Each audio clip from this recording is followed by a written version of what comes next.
I have almost forgot the taste of fears.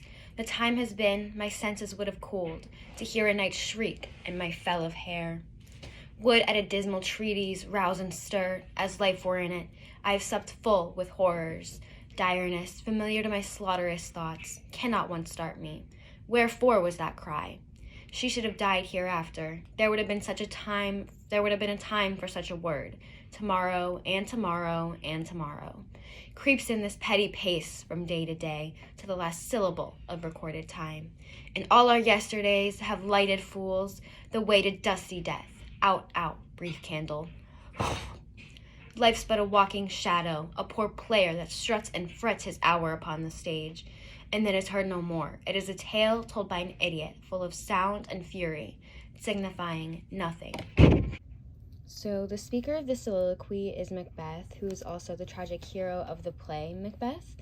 And just for a little bit of context about the whole play, Macbeth is a Scottish general. He starts off like that, and he wants to kill the King of Scotland, and he does go through with that. So this passage occurs at the very end of the play after this has all happened, and it's just reflecting upon his life and his wife's death. So as a tragic hero of the play, he's lost all sense of caring and love, and therefore is not completely moved by his wife's death in this soliloquy.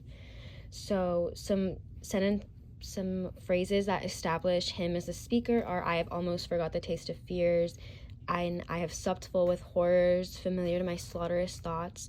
These all characterize the speaker Macbeth at this time when he is reflecting upon all of his dark actions.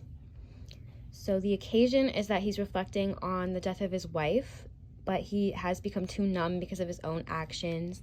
So, and some lines that highlight the occasion is another character, Satan, saying that she has died, and instead of becoming overwhelmed with sadness, he rather becomes kind of numb and says she should have died hereafter, establishing the occasion. In the audience, he's really speaking to himself to express how meaningless life has become after all that he's done to become the King of Scotland, and how his actions have led him to become mad like his wife. And the purpose of the soliloquy is to really establish Macbeth's recognition of his dark actions and tragic flaw to complete his tragic hero story, and also the futility of everything he has done and life in general. As he says, petty pace, lighted fools.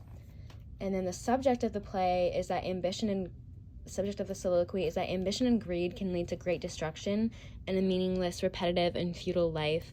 And this can be seen through the words of repeating like tomorrow, tomorrow, tomorrow. And the tone of this, I said a couple words to describe the tone, were despairing, futile, and grim. And some words that I highlighted that kind of support this are night shriek, a dismal treatise, and dusty death.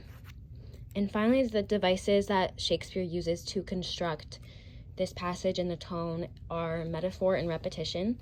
So he calls life but a walking shadow, a poor player that struts and frets his hour upon the stage and then is heard no more, to kind of show how it's very fleeting and meaningless. And also saying that the poor player struts and frets his hour upon the stage kind of refers to his own actions and how he strut upon the stage as he tried to kill the king and got everything he wanted, but it was very short because now everyone around him, his wife has gone mad, and now he's also going mad, and then is heard no more kind of refers to their death.